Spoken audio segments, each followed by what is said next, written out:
नमस्कार दोस्तों। आज हम प्रेमचंद की लिखी कहानी दो बहनें सुनेंगे रेनू की आवाज में। दोनों बहनें 2 साल के बाद एक तीसरे नातेदार के घर मिली और खूब रो धोकर खुश हुई तो बड़ी बहन रूप कुमारी ने देखा कि छोटी बहन राम दुलारी सिर से पांव तक गहनों से लदी हुई है। कुछ उसका रंग खुल गया है, स्वभाव में कुछ गरिमा आ गई है और बातचीत करने में ज्यादा चतुर हो गई है। कीमती बनारसी साड़ी और बेलदार उन्नावी मखमल के जंपर ने उसके रूप को और भी चमका दिया। वही रामदुलारी लड़कपन में सिर के बाल खोले फूहड़ सी इधर उधर खेला करती थी। अंतिम बार रूप कुमारी ने उसे उसके विवाह में देखा था 2 साल पहले। तब भी उसकी शक्ल सूरत में कुछ ज्यादा अंतर न हुआ था। लंबी तो हो गई थी मगर थी उतनी ही दुबली, उतनी ही फूहड़, उतनी ही मंदबुद्धि, जरा जरा सी बात पर रूठने वाली। मगर आज तो कुछ हालात ही और थी, जैसे कली खिल गई हो। और ये रूप इसने छिपाकर कहाँ रखा था? नहीं, आंखों को धोखा हो रहा है।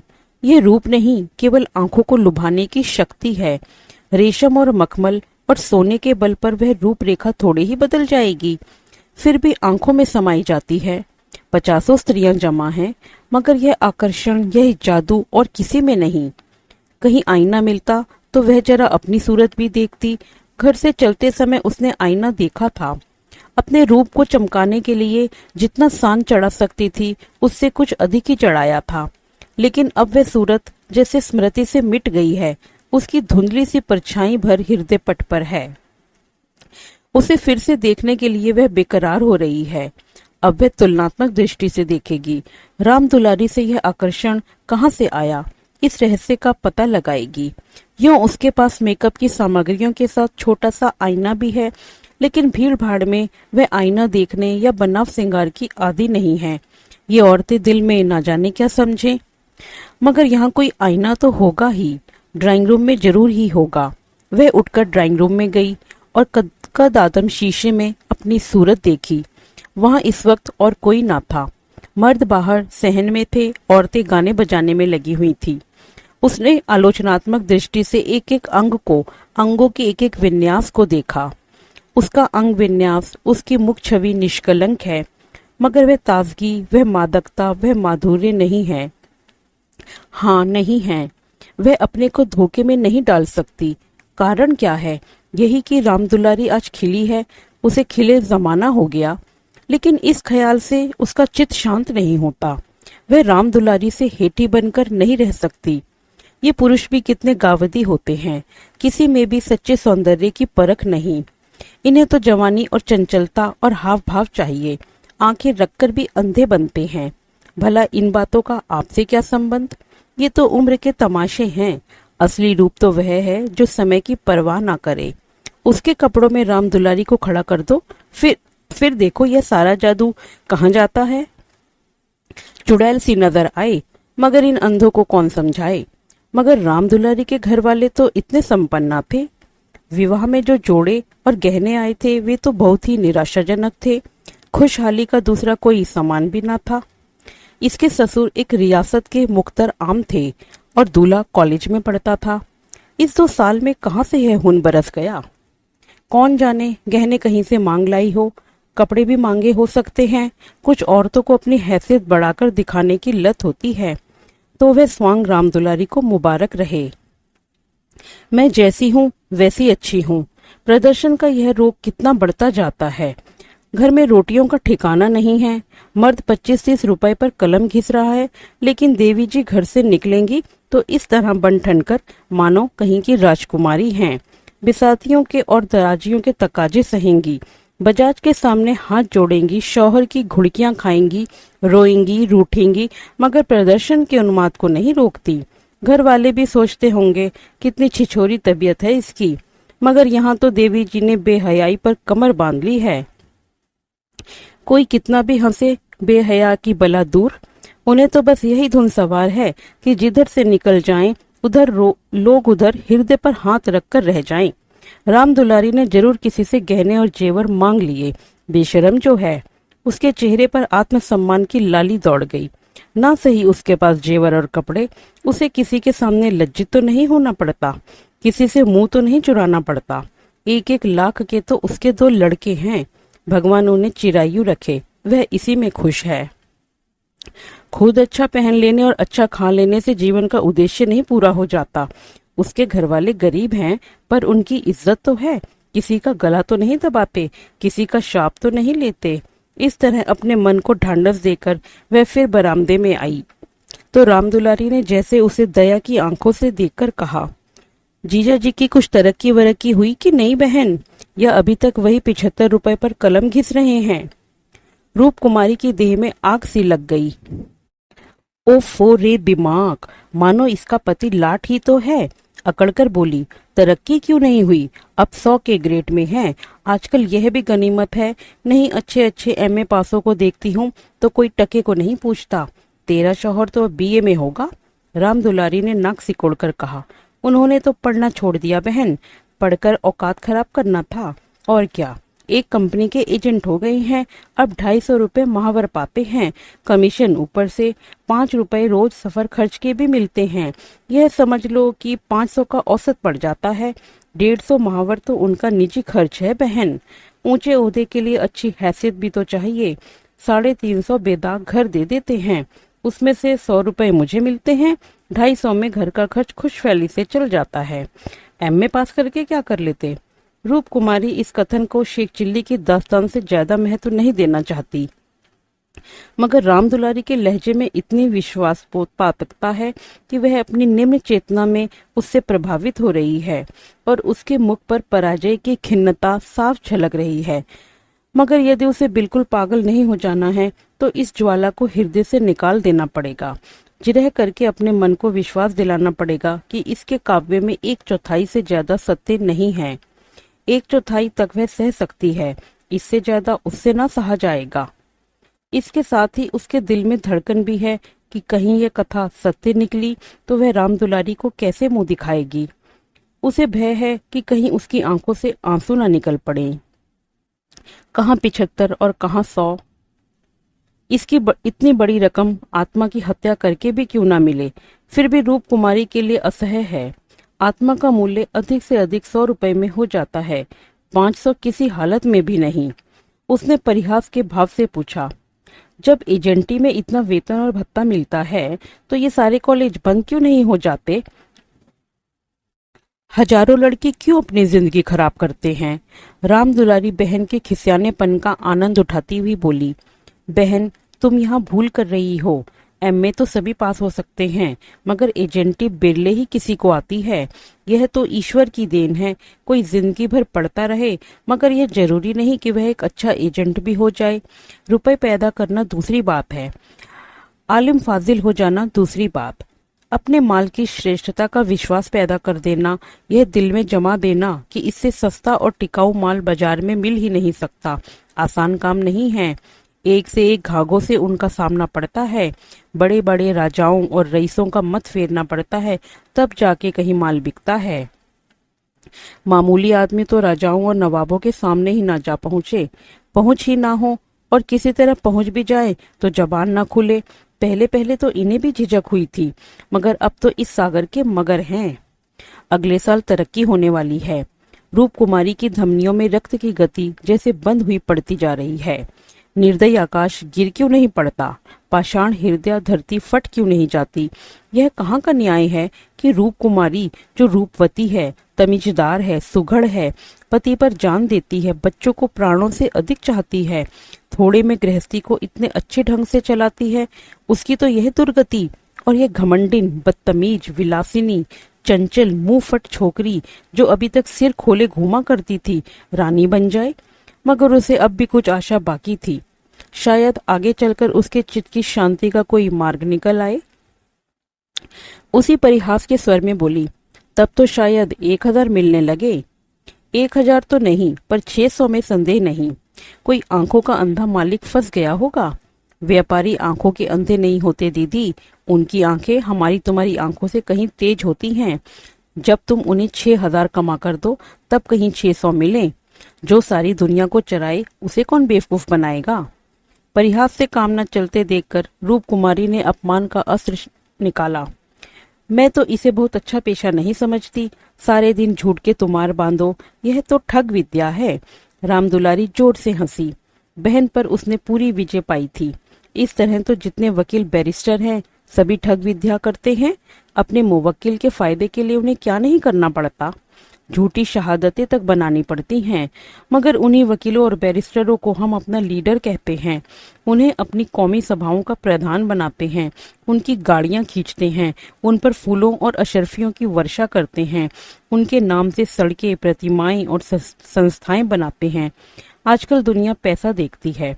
आजकल ही क्यों, हमेशा से धन की यही महिमा रही है। पैसे कैसे आए यह कोई नहीं देखता। जो पैसे वाला है उसी की पूजा होती है। जो अभागे हैं, अयोग्य हैं या भीरू हैं, वे आत्मा और सदाचार की दुहाई देकर अपने आंसू पोंछते हैं। नहीं, आत्मा और सदाचार को कौन पूछता है। रूप कुमारी खामोश हो गई। अब उसे यह सत्य उसकी सारी वेदनाओं के साथ स्वीकार करना पड़ेगा कि राम दुलारी सबसे ज्यादा भाग्यवान है। इससे अब त्राण नहीं। परिहास या अनादर से वह अपनी तंगदिली का प्रमाण देने के सिवा और क्या कर पाएगी। उसे किसी बहाने से रामदुलारी के घर जाकर असलियत की छानबीन करनी पड़ेगी। अगर रामदुलारी वास्तव में लक्ष्मी का वरदान पा गई है तो रूप कुमारी अपनी किस्मत ठोंक कर बैठ रहेगी। समझ लेगी कि दुनिया में कहीं न्याय नहीं है, कहीं ईमानदारी की पूछ नहीं है। मगर क्या सचमुच उसे इस विचार से संतोष होगा? यहाँ कौन ईमानदार है? वही जिसे बेईमानी करने का अवसर नहीं है और न इतनी बुद्धि न मनोबल है कि वह अवसर पैदा कर ले। उसके पति 75 रुपए पाते हैं, पर क्या 10-20 रुपए और ऊपर से मिल जाएं तो वह खुश होकर न ले लेगी। उनकी ईमानदारी और सत्यवादिता उसी समय तक है जब तक अवसर नहीं मिलता। जिस दिन मौका मिला सारी सत्यवादिता धरी रह जाएगी। और क्या रूप कुमारी में इतना नैतिक बल है कि वह अपने पति को हराम का माल हजम करने से रोक सके? रोकना तो दूर की बात है, वह प्रसन्न होगी, शायद पतिदेव की पीठ ठोकेगी। अभी उनके दफ्तर से आने के समय वह मन मारे बैठी रहती है। तब वह द्वार पर खड़ी होकर उनकी बाट जोहेगी और ज्यों ही वह घर में आएंगे उनकी जेबों की तलाशी लेगी। आंगन में गाना बजाना हो रहा था। राम दुलारी उमंग के साथ गा रही थी और रूप कुमारी वहीं बरामदे में उदास बैठी हुई थी। ना जाने क्यों उसके सिर में दर्द होने लगा। कोई नाचे कोई गाए उससे प्रयोजन नहीं। वह तो अभागिन है, रोने के लिए ही पैदा की गई है। 9 बजे रात को मेहमान रुस्खत होने लगे। रूप कुमारी भी उठी, इक्का मंगवाने जा रही थी कि राम कुमारी ने कहा, इक्का मंगवाकर क्या करोगी बहन? मुझे लेने के लिए कार आती होगी। चलो 2-4 दिन मेरे यहाँ रहो, फिर चली जाना। मैं जीजा जी को कहला भेजूंगी, तुम्हारा इंतजार ना करे। रूप कुमारी का यह अंतिम अस्त्र भी बेकार हो गया। राम दुलारी के घर जाकर हाल चाल की टोल लेने की इच्छा गायब हो गई। वह अब अपने घर जाएगी और मुंह ढांपकर पड़ी रहेगी। इन फटे हाल में क्यों किसी के घर जाए? बोली, नहीं अभी तो मुझे फुर्सत नहीं है, बच्चे घबरा रहे होंगे, फिर कभी आऊंगी। क्या रात भर भी न ठहरोगी? नहीं। अच्छा बताओ कब आओगी? मैं सवारी भेज दूंगी, मैं खुद कहला भेजूंगी। तुम्हें याद न रहेगी, साल भर हो गया, भूलकर भी याद ना किया। मैं इसी इंतजार में थी कि दीदी बुलावे तो चलूं।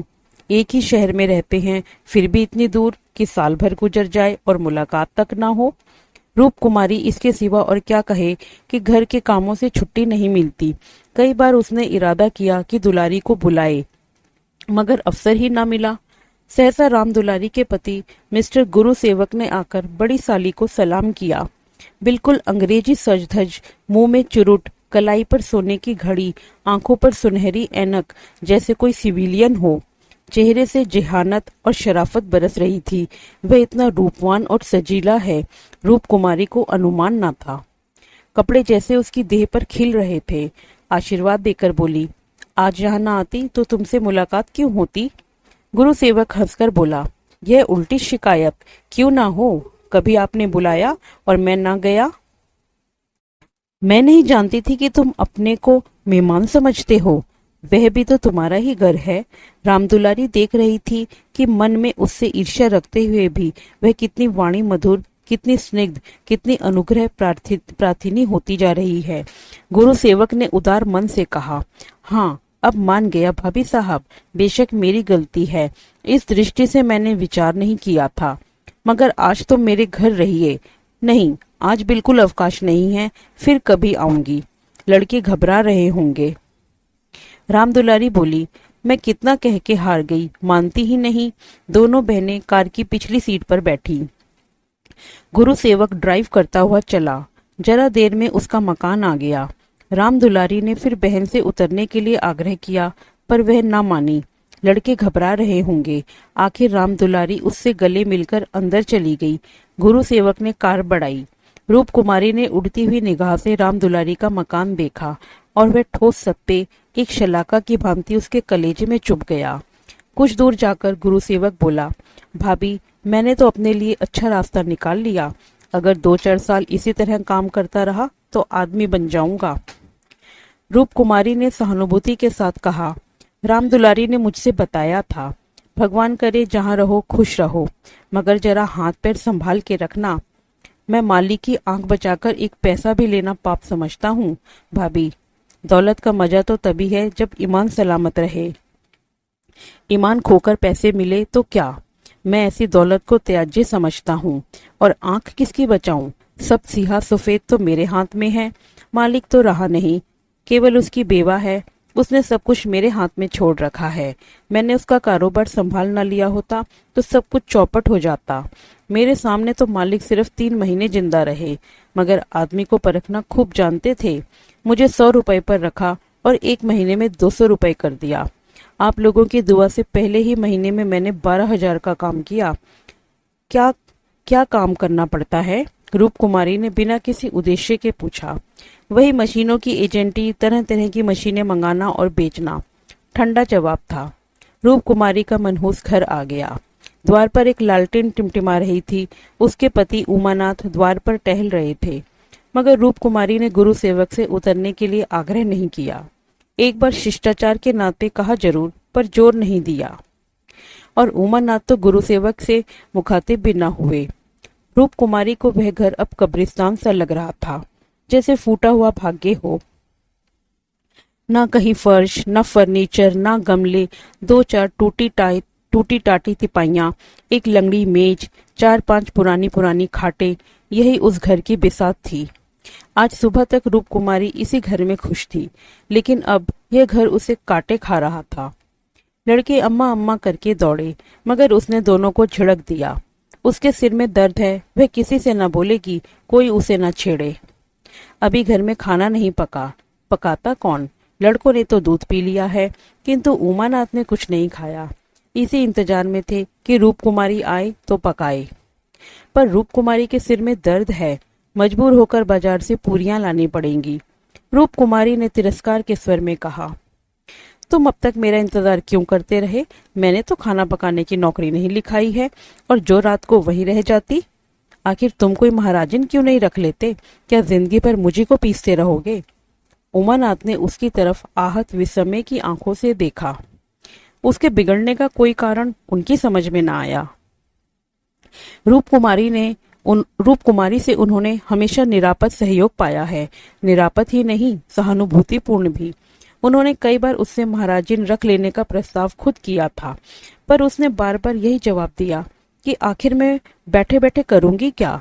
4-5 रुपए का खर्च बढ़ाने का क्या फायदा? यह पैसे तो बच्चों के मक्खन में खर्च होते हैं। और आज वह इतनी निर्ममता से उलाहना दे रही है जैसे गुस्से में भरी हो।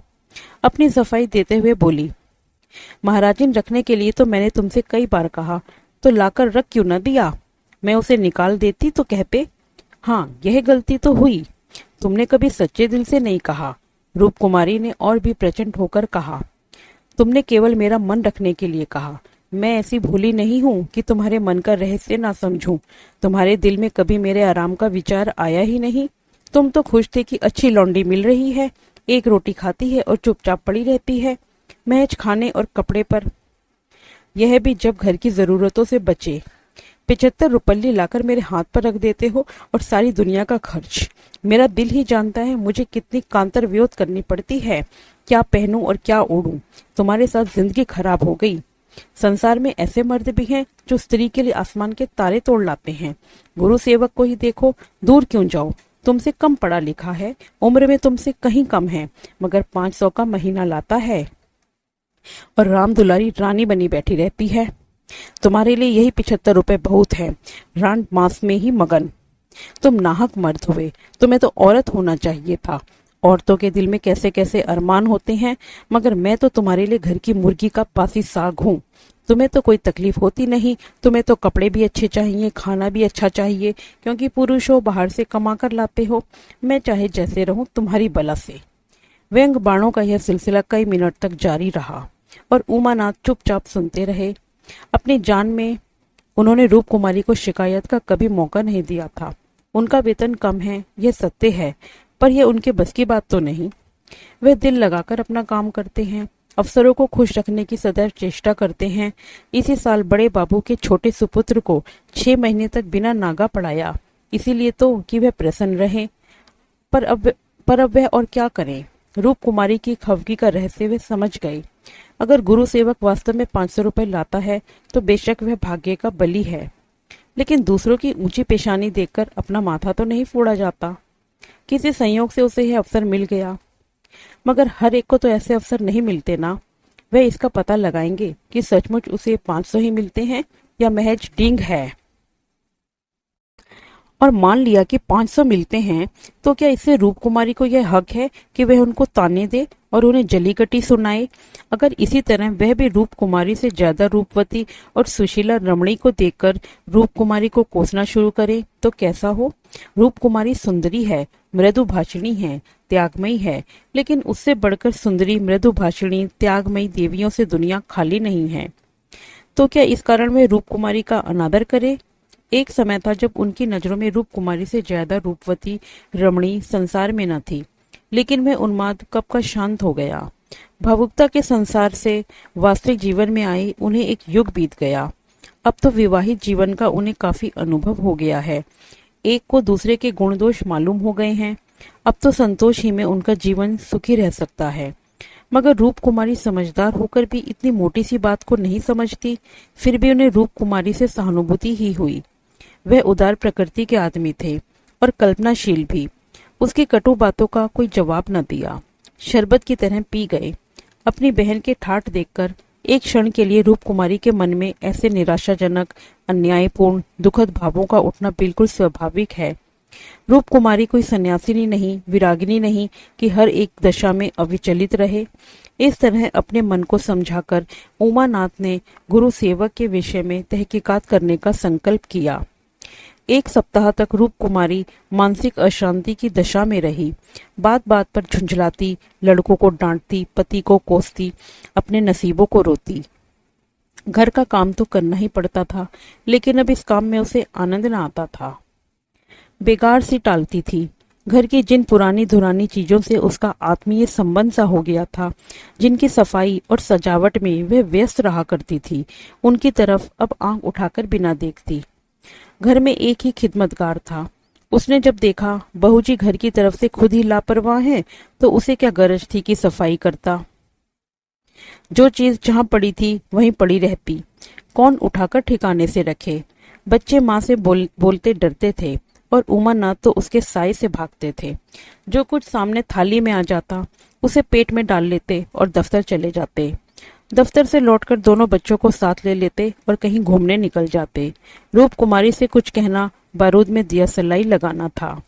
हाँ, उनकी यह तहकीकात जारी थी। एक दिन उमानाथ दफ्तर से लौटे तो उनके साथ गुरु सेवक भी थे।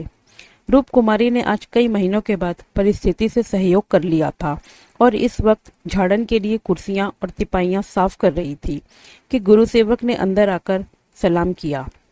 रूप कुमारी दिल में कट गई। उमानाथ पर ऐसा क्रोध आया कि उसका मुंह नोच ले। इन्हें लाकर यहाँ क्यों खड़ा कर दिया? ना कहना ना सुनना, बस बुला लाए। उसे इस दशा में देखकर गुरु सेवक दिल में क्या कहता होगा, मगर इन्हें अकल आई ही कब थी। वह अपना पर्दा ढांकती फिरती है और आप उसे खोलते फिरते हैं। जरा भी लज्जा नहीं, जैसे बेहयाई का बाना पहन लिया हो। बरबस उसका अपमान करते हैं। ना जाने उसने उनका क्या बिगाड़ा है। आशीर्वाद देकर कुशल समाचार पूछा और कुर्सी रख दी। गुरु सेवक ने बैठते हुए कहा, आज भाई साहब ने मेरी दावत की है, मैं उनकी दावत पर तो ना आता, लेकिन जब उन्होंने कहा तुम्हारी भाभी का कड़ा तकाजा है, तब मुझे समय निकालना पड़ा था। रूप कुमारी ने बात बनाई। घर का कलह छिपाना पड़ा। तुमसे उस दिन कुछ बातचीत ना हो पाई, जी लगा हुआ था। गुरु सेवक ने कमरे के चारों तरफ नजर दौड़ाकर कहा, इस पिंजरे में तो आप लोगों को बड़ी तकलीफ होती होगी। रूप कुमारी को ज्ञात हुआ यह युवक कितना सुरुचिहीन, कितना अरिक्सिक है। दूसरों के मनोभावों का आदर करना जैसे जानता ही नहीं। उसे इतनी सी बात भी नहीं मालूम कि दुनिया में सभी भाग्यशाली नहीं होते, लाखों में एक ही कहीं भाग्यवान निकलता है, और उसे भाग्यवान ही क्यों कहा जाए। जहाँ बहुतों को दाना न मयसर हो, वहाँ थोड़े से आदमियों के भोग विलास में कौन सा सौभाग्य। जहाँ बहुत से आदमी भूखों मर रहे हों, वहाँ दो चार आदमी मोहन भोग उड़ाएं तो यह उनकी बेहयाई और हृदयहीनता है, सौभाग्य कभी नहीं। कुछ चिढ़कर बोली, पिंजरे में कटघरे से रहने से तो अच्छा है। पिंजरे में निरीह पक्षी रहते हैं, कटघरा तो घातक जंतुओं का ही निवास स्थान है। गुरु सेवक शायद यह संकेत न समझ सका। बोला, मेरा तो इस घर में दम घुट जाए। मैं आपके लिए अपने घर के पास ही एक मकान ठीक करा दूंगा, खूब लंबा चौड़ा। आपसे कुछ किराया न लिया जाएगा। मकान हमारी मालकिन का है। मैं भी उसी के एक मकान में रहता हूँ। सैकड़ों मकान है उनके पास, सैकड़ों। सब मेरे अख्तियार में हैं। जिसे जो मकान चाहे दे दूं, मेरे अख्तियार में है। किराया लूं या ना लूं, मैं आपके लिए सबसे अच्छा मकान ठीक करूंगा। मैं आपका बहुत अदब करता हूँ। रूप कुमारी समझ गई, महाशय इस वक्त नशे में हैं, अभी यूं बहक रहे हैं। अब उसने गौर से देखा तो उनकी आंखें सिकुड़ गई थी, गाल कुछ फूल गए थे, जबान भी लड़खड़ाने लगी थी। एक जवान खूबसूरत शरीफ चेहरा कुछ ऐसा शेखीबाज और निर्लज हो गया कि उसे देखकर घृणा होती थी। उसने एक क्षण बाद फिर बहकना शुरू किया। मैं आपका बहुत अदब करता हूँ। जी हाँ, आप मेरी बड़ी भाभी हैं। आपके लिए मेरी जान हाजिर है। आपके लिए एक मकान नहीं 100 मकान तैयार हैं। मैं मिसेज लोहिया का मुख्तार हूँ। सब कुछ मेरे हाथ में है, सब कुछ। मैं जो कुछ कहता हूँ वह आंखें बंद करके मंजूर कर लेती हैं। मुझे अपना बेटा समझती हैं। मैं उसकी सारी जायदाद का मालिक हूँ। मिस्टर लोहिया ने मुझे 20 रुपए पर रखा, 20 रुपए पर। वह बड़ा मालदार था, मगर किसी को नहीं मालूम उसकी दौलत कहाँ से आती थी। किसी को नहीं मालूम, मेरे सिवा कोई नहीं जानता। वह खुफिया फरोश था, किसी से कहना नहीं। वह चोरी से कोकीन बेचता था, लाखों की आमदनी थी उसकी। अब वही व्यापार मैं करता हूँ। हर शहर में हमारे खुफिया एजेंट हैं। मिस्टर लोहिया ने मुझे इस फन में उस्ताद बना दिया। जी हाँ, मजाल नहीं कि कोई मुझे गिरफ्तार कर ले। बड़े बड़े अफसरों से मेरा याराना है। उनके मुंह में नोटों के पुलिंदे ठूस ठूस कर उनकी आवाज बंद कर देता हूँ। कोई चू नहीं कर सकता। दिन दहाड़े बेचता हूँ, हिसाब में लिखता हूँ 1000 रिश्वत दी, देता हूँ 500, बाकी यारों का है।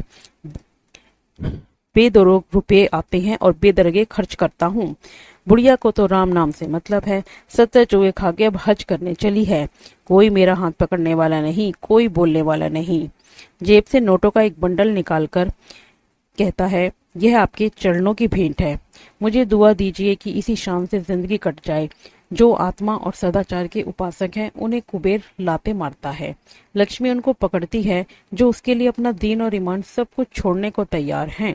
मुझे बुरा ना कहिए, मैं कौन मालदार हूँ। जितने धनी हैं वे सब के सब लुटेरे हैं, पक्के लुटेरे, डाकू। कल मेरे पास रुपए हो जाएं और मैं एक धर्मशाला बनवा दूं, फिर देखिए मेरी कितनी वाहवाही होती है। कौन पूछता है मुझे दौलत कहाँ से मिली।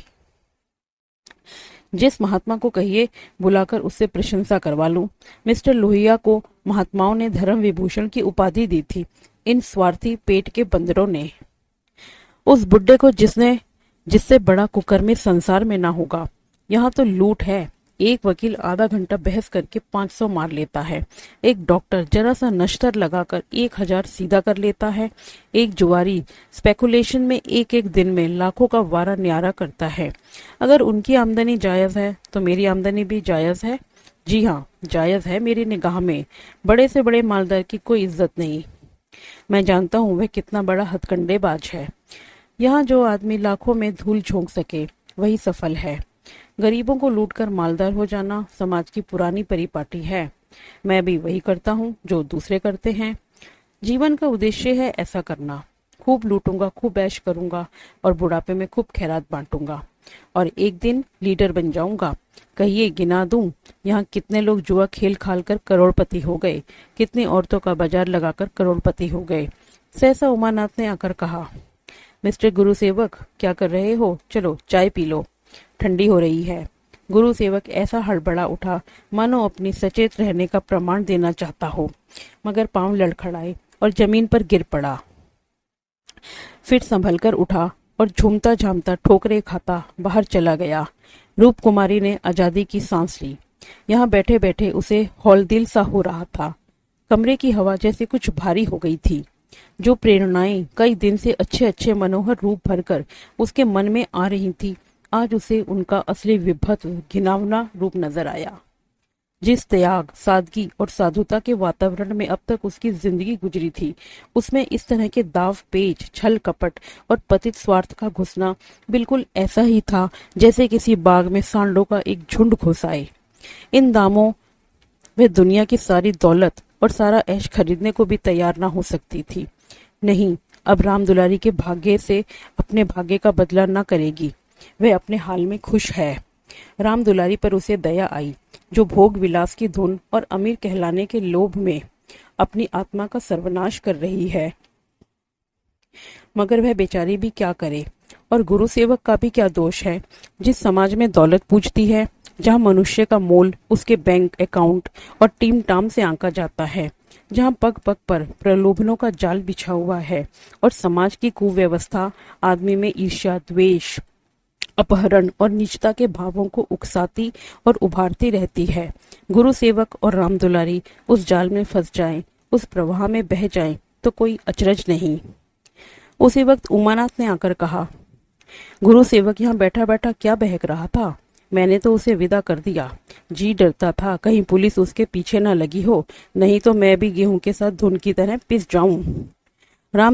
राम कुमारी ने कहा, वही अपनी खुरिया फरोशी की डिंग मार रहा था। मुझे भी मिसेज लोहिया से मिलने को कह गया। जी नहीं, आप अपनी क्लर्की किए कीजिए, इसी में हमारा कल्याण है। मगर क्लर्की में वह ऐश कहाँ। क्यों ना साल भर की छुट्टी लेकर जरा उस दुनिया की भी सैर कर लूं।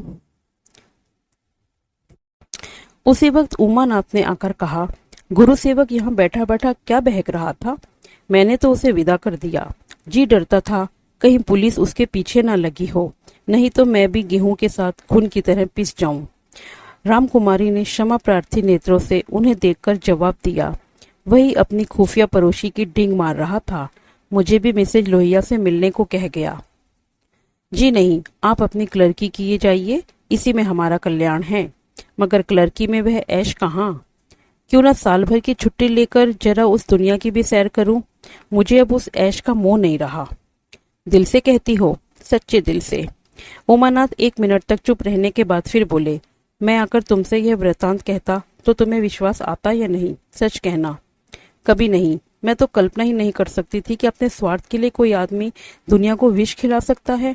मुझे सारा हाल पुलिस के सब इंस्पेक्टर से मालूम हो गया था। मैंने उसे खूब शराब पिलाती थी कि नशे में बहकेगा जरूर और सब कुछ उगल देगा। ललचता तो तुम्हारा जी भी था। हाँ, ललचता तो था और अब भी ललच रहा है, मगर ऐश करने के लिए जिस हुनर की जरूरत है वह कहाँ से लाऊंगा। ईश्वर ना करे वह हुनर तुम में आए। मुझे तो उस बेचारे पर तरस आती है। मालूम नहीं खैरियत से घर पहुंच गया या नहीं। उसकी कार थी, कोई चिंता नहीं। रूप कुमारी एक क्षण जमीन की तरफ ताकती रही, फिर बोली, तुम मुझे दुलारी के घर पहुंचा दो, अभी शायद मैं उसकी कुछ मदद कर सकूं। जिस बाग की वह सैर कर रही है उसके चारों ओर निशाचर घात लगाए बैठे हैं, शायद मैं उसे बचा सकूं। उमानाथ ने देखा उसकी छवि कितनी दया पुलकित हो उठी है। तो दोस्तों, ये थी प्रेमचंद की कहानी दो बहनें। आशा करती हूँ आपको ये कहानी पसंद आई होगी। इसे लाइक कीजिए, शेयर कीजिए और सब्सक्राइब कीजिए। धन्यवाद।